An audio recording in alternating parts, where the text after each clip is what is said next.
Mas o que eu tenho lido em função de outro tipo de interesse que não é de realmente me dedicar à pesquisa com células-tronco, que não, já tenho a minha especialidade definida e não estou em idade de trocar. Deve ser apaixonante o trabalho de genético. Mas o que eu tenho lido em função de outros interesses sociais, etc., é que as células-tronco adultas são muito melhores e muito mais certas de dar condições as células adultas tiradas da medula óssea de seres já nascidos, sem matar ninguém.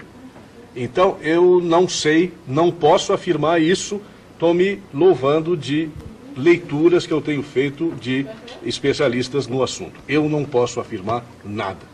Muito bem, então muitas dessas questões, o pessoal pensa que é uma questão médica. Digo, não, nem sempre é. Quer dizer, todos esses problemas, como tabagismo, negócio das células-tronco, a coisa da ecologia também, quer dizer, tudo isso, além do problema substancial, quer dizer, da matéria que está sendo discutida, existe o problema dos métodos usados.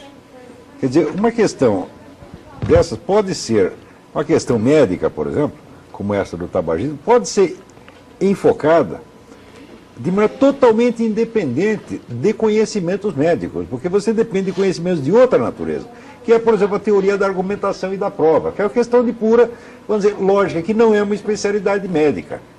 Quer dizer, um sujeito com uma excelente formação médica, ele pode não ter a menor ideia da teoria da argumentação e da prova. Então, aquilo que ele acha que prova, isso não prova coisíssima nenhuma. Olha, meu amigo, eu não estou entrando nesse assunto, não estou dando palpite em medicina, não, mas teoria da argumentação e da prova, eu sou um especialista na coisa. Tá certo? E examinando sob este aspecto, né, coisas como a campanha tabagista, o ecologismo, etc., etc., você vê que aquilo é uma montanha de empulhações. E pergunto eu, o senhor tem um diploma de medicina, mas que autoridade isso lhe dá, tá certo, neste ponto? Que autoridade isso lhe dá em ciência lógica? Que autoridade isso lhe dá na argumentação dialética e na teoria da prova? Nenhuma. Tá certo? Mas no Brasil, brasileiro é caipira. Então, médico, engenheiro e advogado para ele é o supra-sumo. São as três modalidades de conhecimento que existem. Não existe nada fora, então é doutor. Olha, Laura, depois nós vamos voltar a falar sobre a nova ordem mundial, mas um assunto que volta e meia aparece aqui no programa é a respeito dos protocolos do Sábios do Sião, né? Então, ligaram para cá perguntando o que vocês podem dizer a respeito disso, e o Alex de Orleans, que é economista, está fazendo pós em gestão de negócios, dá os parabéns ao programa e diz o que vocês podem comentar sobre o protocolo do Sábios do Sião. Alguma coisa, inclusive eu fiz um estudo a respeito, quer dizer, eu também coloquei essa pergunta para mim mesmo há mais de 20 anos atrás e fui procurar até descobrir do que se tratava. Acontece que havia no século XIX um romance, né, de um autor chamado Maurice Joly, que é chamado Diálogos no Inferno. Então, e que ali se esboçava a ideia de uma conspiração mundial. Mais tarde, a polícia secreta russa do tempo do tsarismo, né, Ucrânia, trabalhou este romance e produziu, então, este negócio chamado Protocolo dos Sábios do Sião, que é a descrição de uma conspiração mundial que teria sido encabeçada pelos judeus. Na descrição, vamos dizer, dos planos futuros, existe muita coisa que veio a acontecer realmente. Tá certo? Por quê? Porque não precisa uma conspiração mundial para que haja movimentos históricos mundiais, como, por exemplo, esse movimento pelo governo mundial. Não tem conspiração nenhuma, é uma coisa pública, é uma corrente histórica. Se você fizer uma análise bem feita das correntes históricas, de o que elas estão tentando produzir, para onde estão tendendo, então você chegará à conclusão que, de fato, existe uma tendência à unificação do poder mundial. Não precisa ter conspiração nenhuma.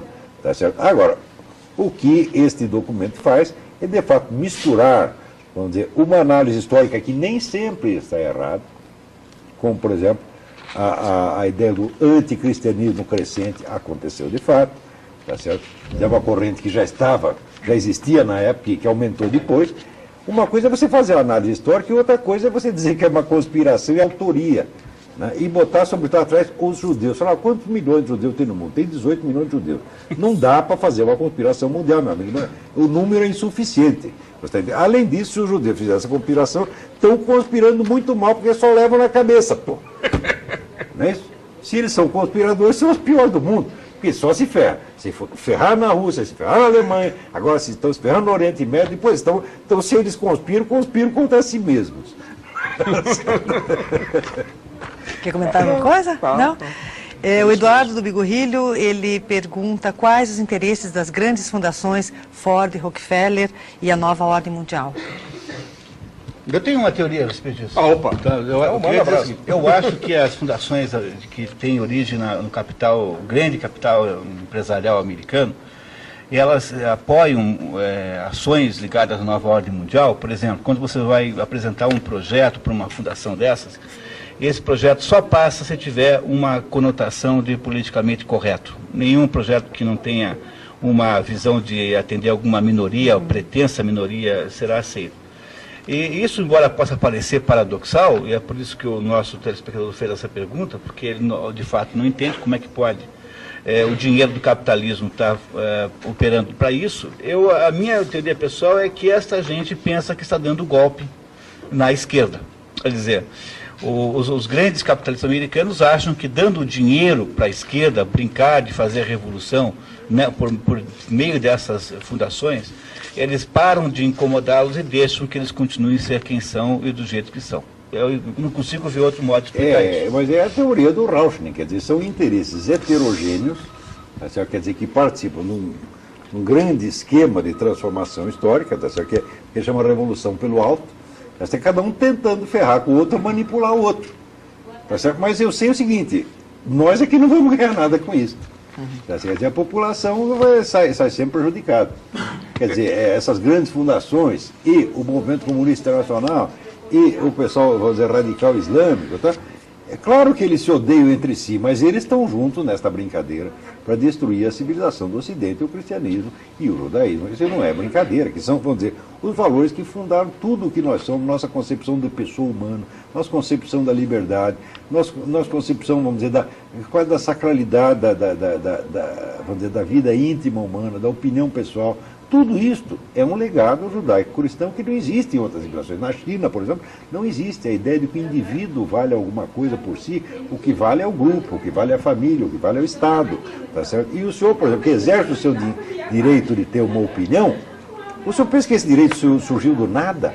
Não, isso requer condições históricas civilizacionais justamente criadas pelos profetas do Antigo Testamento e pelo cristianismo. Tá certo? E se tirar essas condições, esta liberdade de opinião vai para o brejo, como ela não existe na China, tá certo? E como não existe em quase todo o mundo islâmico. Tá certo? Então, esse pessoal, vamos dizer, é claro que eles se odeiam entre si, mas eles estão juntos contra nós. Quer comentar? Só complementando, não vou dizer nada diferente, nem contra, acho. Eu acho que existe uma outra razão também. Esse pessoal, essas grandes corporações, elas são todas fundações. Nos Estados Unidos há o hábito dos grandes multimilionários, multibilionários, fazerem fundações. Eu tenho uma certa impressão que esse pessoal enriquece muito, isso é uma opinião pessoal, enriquece muito e aí não tem mais nada para querer com dinheiro. O que eles querem? Poder. Poder político. Poder político. Porque falta, não adianta mais nada, o sujeito quer comprar um iate de 60 metros, daqui a pouco ele acha muito ruim, compra um de 120, aí ele compra um avião, aí não... Pô, o que eu vou fazer na minha vida? Poder político. Também não é só isso, Heitor. Aí tem a minha teoria do metacapitalista. Metacapitalismo.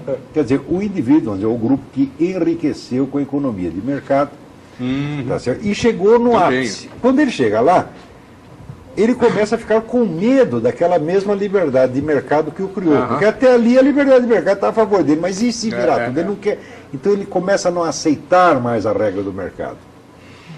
Então ele quer criar um novo tipo de poder que garanta não somente a ele, mas aos seus descendentes. Então ele transforma um poder capitalista, que é dependente da liberdade de mercado, ele transforma num poder dinástico, que se afirma através da legislação e do Estado. Isso é o que eu chamo do metacapitalista. Quer dizer, o indivíduo que se elevou pela liberdade de mercado e em seguida a estrangula. E olha, mais uma para o Munir aqui. sobre os transgênicos. O Rafael pergunta o que está por trás da discussão dos transgênicos. É uma política liberal? Não, olha, Rafael, é assim, um liberal vê esse assunto da seguinte maneira.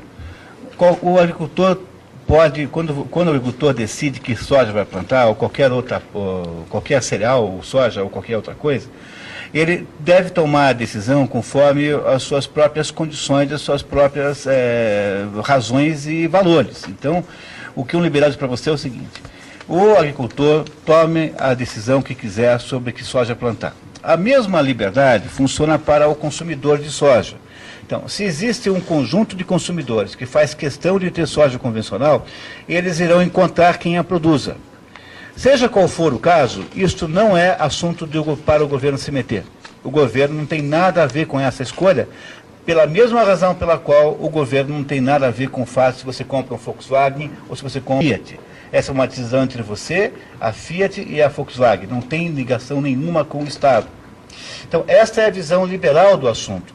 Então, vamos imaginar que, de fato, existam lá na Europa consumidores que vão preferir a soja convencional. Ora, se eles toparem pagar mais, porque saiba você que a soja transgênica não se planta por nenhuma outra razão que não seja pela questão do custo.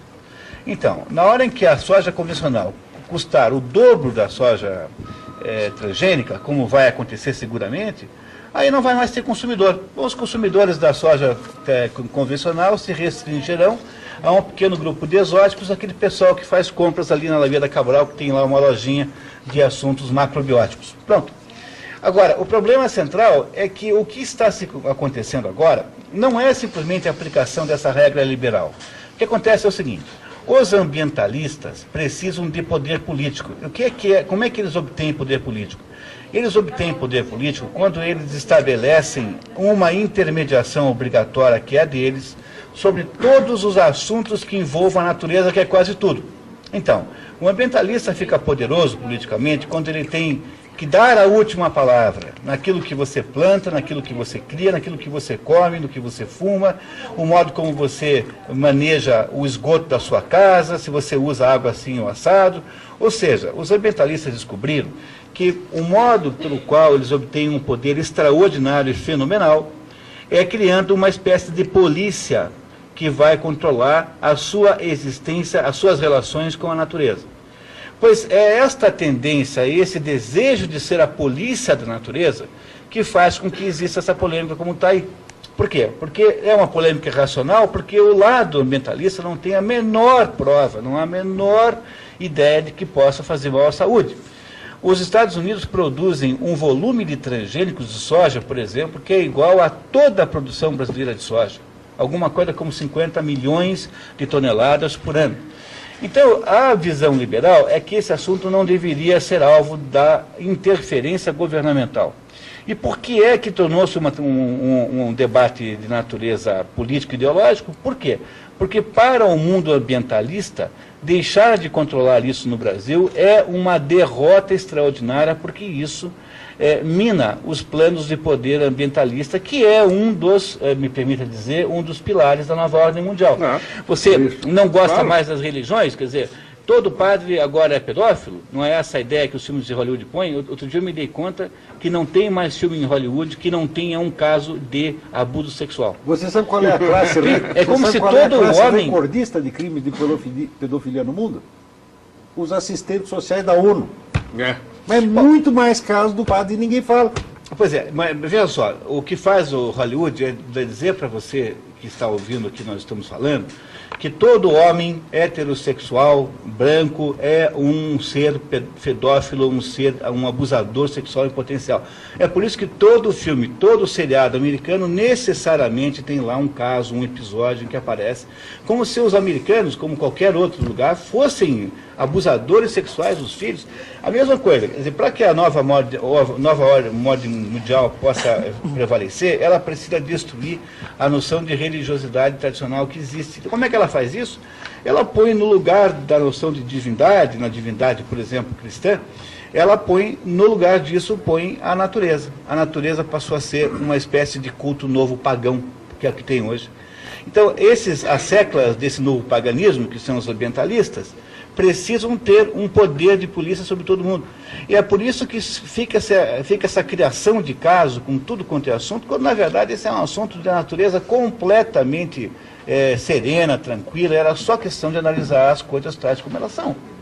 Agora, ela está inserida numa luta pelo poder que está presidindo a nova ordem mundial. Quer dizer, as pessoas que estão coordenando essa nova maneira de ser, que é uma maneira de ser totalitária, precisam dar ao ambientalista um poder de polícia sobre todo mundo. É por isso que há esta pressão gigantesca sobre os transgênicos. No entanto, os transgênicos vencerão, porque é muito difícil de segurar isso muito tempo. Não tenho a menor dúvida disso, e eles resolverão os problemas que hoje se atribui à agricultura convencional. Quer dizer, os transgênicos já virão com programações genéticas para que a planta, por exemplo, não precise de nenhum herbicida, nenhum fungicida, nenhuma espécie de inseticida e assim por diante. O mundo vai ficar ambientalmente melhor com os transgênicos e não menos, por incrível que pareça. Vitor? Posso dizer alguma coisa? Fique à vontade. O programa é Tem uma seu. pergunta que eu quero fazer para você. Ah, é? É. A pergunta está programada de fazer e nós esquecemos, que é: existe algum partido político brasileiro que esteja fora deste esquema globalista da ONU? E no qual, portanto, nós possamos confiar para defender verdadeiramente, não da boca para fora, a nossa soberania? Eu não vejo. Não vejo nenhum. Não vejo nenhum, inclusive, hoje em dia, nenhum partido político é capaz de dizer essas coisas que nós estamos dizendo aqui. Nós todos. Nenhum partido político é capaz de falar mal da ONU. Por quê? O brasileiro não sabe dos malefícios da ONU, mas sabe de pseudo-benefícios.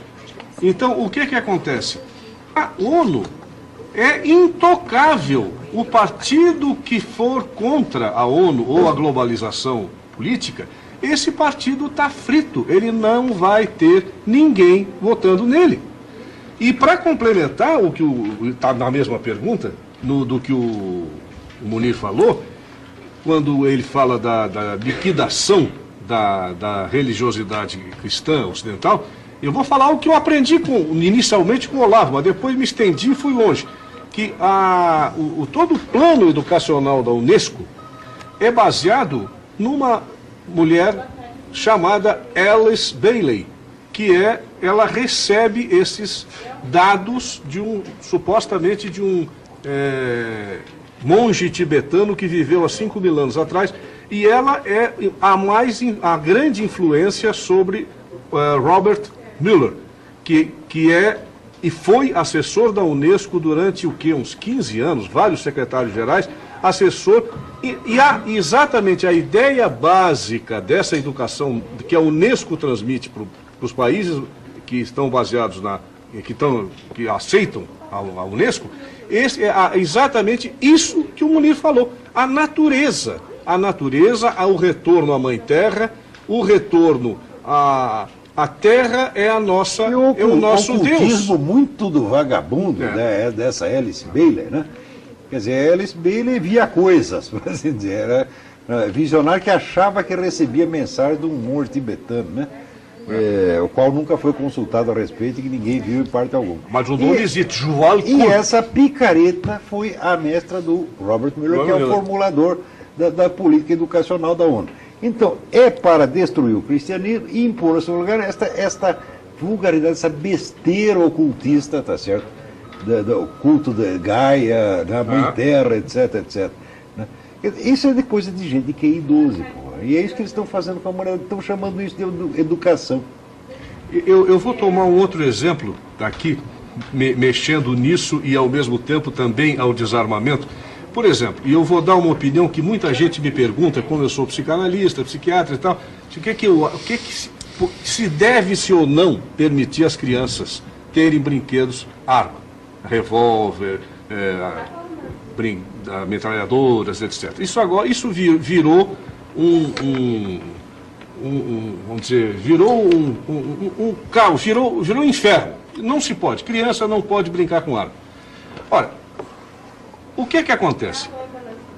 Há o brinquedo, as pessoas não entendem muito o que o brinquedo serve. O brinquedo serve para a criança ir se preparando às funções que ela vai ter como adulta. Quem é que usa arma na infância? Os meninos. As meninas pegam boneca, as meninas fazem chazinho para as bonecas e os meninos pegam as suas armas e vão brigar de cowboy. Ora, é milenar que os homens são os que vão para a guerra e que as mulheres normalmente não vão. Quer dizer, pode haver outras culturas e tal. Hoje em dia é que está havendo mais uma aceitação das mulheres nas Forças Armadas, mas normalmente são os homens. Isso é milenar, isso eu acho que é bilenar, sei lá. Porque, na verdade, a arma da criança não significa absolutamente que ela vai se tornar um criminoso, mas sim que vai se tornar um indivíduo capaz de se defender. Este é o ponto. É preciso tirar lá desde o início a capacidade de defesa e dizer que dar armas faz mal.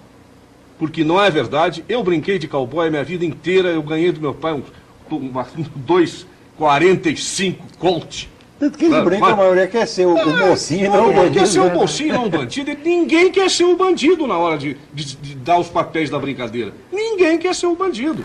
O cara vai porque diz, bom, mas amanhã o mocinho sou eu, hein? Tá, tudo bem, então tá. Bom, vocês viram que nós conversamos durante 2 horas, passou rapidinho, né? Muita coisa aqui. 2 horas.